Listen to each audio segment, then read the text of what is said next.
You know that feeling when it seems like no matter how much you clean, the house never actually feels clean? You finish one room, turn around, and suddenly there's another pile, another dish, another mess waiting for you. It can feel like you're stuck in this loop of wiping, folding, and picking up, but the peace you're chasing never seems to last.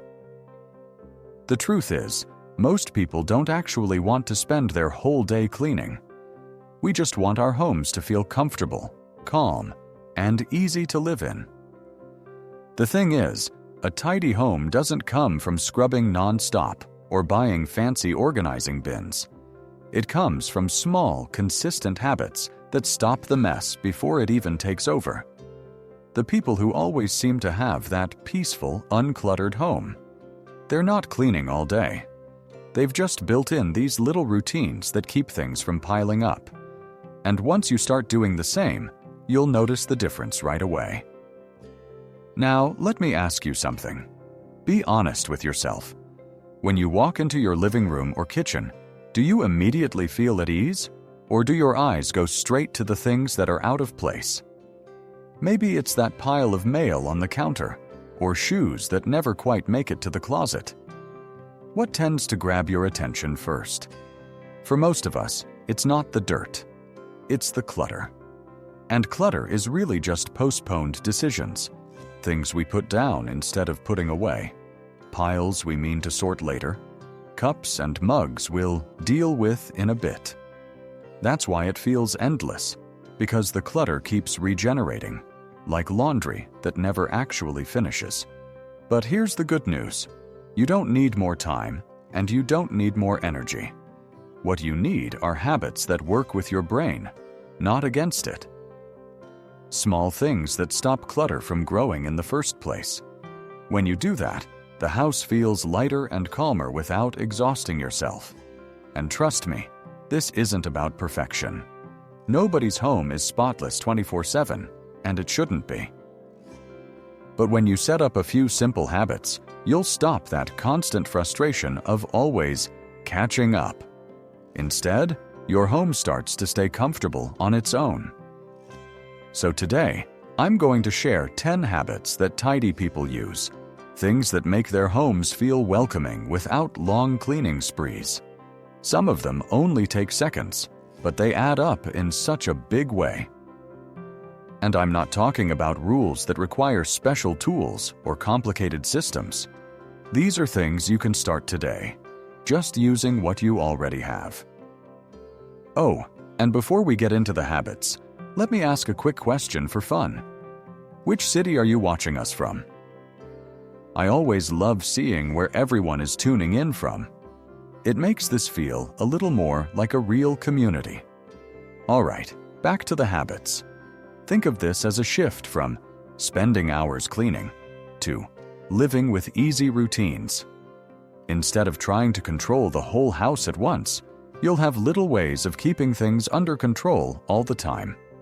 That's what makes a home feel truly peaceful. You're not working harder, you're just working smarter. And I'll tell you something you might not expect. Once you get into these small habits, your home doesn't just look better, it feels better. That anxious little buzz in the back of your head, the one that says, "Ugh, I should really clean that up," starts to quiet down. Your brain can actually rest because it's not scanning piles of unfinished tasks all the time. And that right there is the real secret to a tidy home. All right, let's get into some of the actual habits that make the biggest difference. And remember, these aren't complicated rules you have to memorize. They're just little shifts you can build into your day. Once you start using them, they'll feel natural, almost automatic. The first one is something I call the first 5 rule. Here's how it works. When you walk into a room, don't overwhelm yourself by trying to clean the entire thing. Just focus on the first 5 things you notice that are out of place. Pick them up, put them back, and that's it. Your brain can only really register about 5 messy items at a time anyway. So when those are dealt with, the whole room suddenly feels calmer. It's like a little trick for your eyes and your mind. For example, maybe it's a mug on the coffee table, yesterday's newspaper, a sweater draped over a chair, the remote control sitting sideways, and a pair of glasses left on the counter. Those 5 small actions instantly change how the space feels. And the nice part? You don't end up spiraling into a 2-hour cleaning session unless you actually want to. Now, if there's one habit that can truly stop clutter in its tracks, it's the one-touch rule. It's simple but powerful. If you touch an item, deal with it fully right then. Don't set your mail down to go through later. Don't toss your coat over a chair to hang up tomorrow. If you've already touched it, finish the action. File the mail. Hang the coat. Put the cup straight into the dishwasher instead of leaving it in the sink. The reason this works so well is because procrastination is the #1 cause of clutter. When we postpone decisions, piles form. But if you only touch things once, those piles never even have a chance to grow. Think about it. How many times have you moved the same pile of papers from one surface to another? Or shifted laundry from the bed to a chair and back again? That's wasted effort. The one-touch rule saves you from handling the same thing 5 times. Do it once, and you're done. Another quick little trick is what I like to call the 3-second kindness rule. The idea is, if something takes less than 3 seconds to do, just do it right away. Straighten the rug. Fold the towel you just used. Slip your shoes back where they belong. Toss the wrapper in the trash instead of leaving it on the counter. These aren't big chores, they're just micro actions that stop small messes from spreading. And the funny thing is, when you practice this, you start realizing how many little tasks are actually quick fixes. You save yourself a mountain of cleaning later just by taking 3 seconds now. And here's a habit that most people overlook, but once you start, you'll love it. Use your invisible minutes. These are those tiny pockets of time when you're just waiting around, waiting for the kettle to boil, the microwave to beep, a commercial break on TV, or even a computer screen to load. Instead of standing there scrolling on your phone or staring at the clock, use that minute to do one small task. Wipe the counter, put away the cutting board, unload a few dishes, fold a couple of towels. You'd be surprised at how much gets done in these little slices of time that usually go to waste. And the best part is, it never feels like cleaning. You're just using spare minutes that were already there. Let me ask you something. What's one small area in your home that always seems to attract clutter, no matter what you do? Is it your kitchen counter? The entryway table? Maybe the spot near the TV where remotes and magazines pile up? Think about that one space, because these habits, especially the first 5 rule and one-touch rule, can completely change how that area feels. The nice thing is, none of these habits require you to set aside an afternoon or wear yourself out. They're tiny, manageable, and they blend into your normal routine. Over time, they make such a huge difference because you're not constantly battling back against mess. You're preventing it in the first place. And once you notice that, trust me, it's a relief. All right, now let's talk about the habits that really help with decluttering and organizing. These are the ones that make your home feel lighter and more manageable, even if you've been holding on to things for years. They're not about getting rid of everything you own. They're about making what you keep actually work for you. One of my favorite approaches is what I call the empty nest method. And no, I'm not talking about family life here. I mean taking everything out of a space before you try to organize it. Whether it's a drawer, a closet, or a kitchen cabinet, the first step is always the same. Empty it completely. When you see the space cleared out, it's easier to wipe it down, and you get a fresh perspective. Then, instead of stuffing everything back, you only put in the items you actually use, love, or need right now. Not someday. Not maybe. Just what's truly serving you today. The rest can be donated, tossed, or stored somewhere else if it's seasonal. The difference is amazing.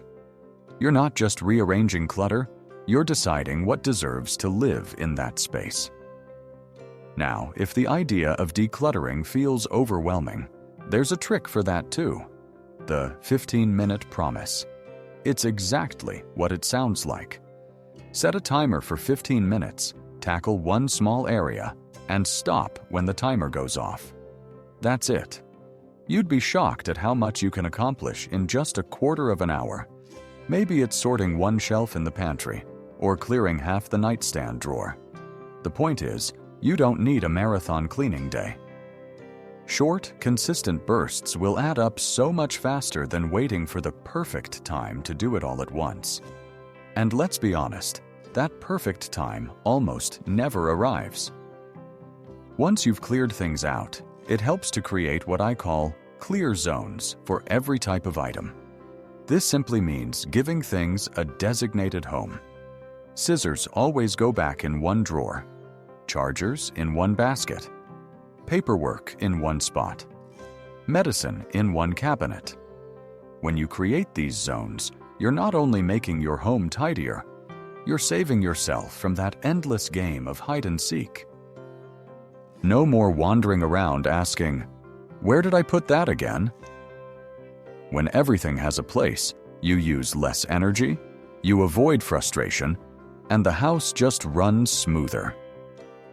And here's a tip that doesn't get talked about much. Rotate what you own. It's not about buying more, it's about actually using what you already have. Think about towels, spices, even clothes in your closet. Instead of letting the same favorites sit at the top of the pile while the rest collects dust, move the older items to the front. Use them first. This helps you see what you really use and what you don't. For example, if you've rotated a set of dish towels 3 times and still never reach for them, that's a clear sign they can probably go. Rotating helps prevent waste, keeps things fresh, and stops forgotten items from taking up space. And here's the thing. When you start building these habits, decluttering doesn't feel like this huge emotional event. It just becomes part of daily life. You'll notice the difference not just in your home, but in your head. You're not staring at packed shelves or crammed drawers, feeling guilty about what you're not using. Instead, you're surrounded by things that make sense for you now. And that feels really good. Now that we've covered the small daily habits and the simple ways to declutter and organize, let's talk about how to keep things balanced long-term.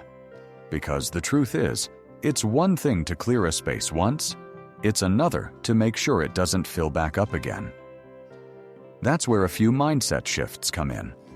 One of the best is the one in, one out rule. Anytime you bring something new into your home, you let go of something else in the same category. If you buy a new sweater, donate or toss an older one you don't wear anymore. If you get a new mug, let one go that you never reach for. It keeps your home from slowly filling back up without you noticing. The great part is, it doesn't feel like a big purge. You're just keeping the balance steady. Over time, this one rule alone can keep clutter from sneaking back into your life. Another really helpful approach is asking why multiple times when a certain area keeps getting messy. For example, let's say papers keep piling up on your kitchen counter. You could ask yourself, why does this happen? Maybe it's because there isn't a set place for mail. Then you ask again, why don't I have a mail station? Maybe because there's no clear spot to put one. Ask again, why not? And you keep going until you get to the real root of the problem. Usually, it's not about being messy. It's about not having a system that works. Once you see the actual cause, you can fix it. And suddenly, that spot doesn't keep turning into a clutter magnet. The nice thing about these kinds of habits is that they take the pressure off. You're not depending on willpower to constantly keep the house in order. Instead, you're building routines and systems that quietly do the work for you. It means you don't wake up dreading a huge cleaning session. You just live your life, and the house stays in a state that feels comfortable. And let's not forget the emotional side of this. A cluttered home isn't just about stuff on the counters or piles in the corner. It weighs on your mind. Every little unfinished task, like that stack of clothes waiting to be folded, or the drawer that won't close because it's too full, sends a tiny signal to your brain that something's not done. That creates background stress, even if you don't realize it. When you build in these small habits, you close those loops. You give your mind a chance to actually rest. The real reward here isn't just a cleaner house. It's walking into your space and feeling calm instead of overwhelmed. It's knowing where things are, not wasting time searching for them. It's sitting down at the end of the day and actually enjoying your home instead of feeling like it's another to-do list hanging over you. So, if you're tired of that endless cycle of cleaning and still never feeling caught up, remember this: you don't need more hours in the day, and you don't need fancy tools.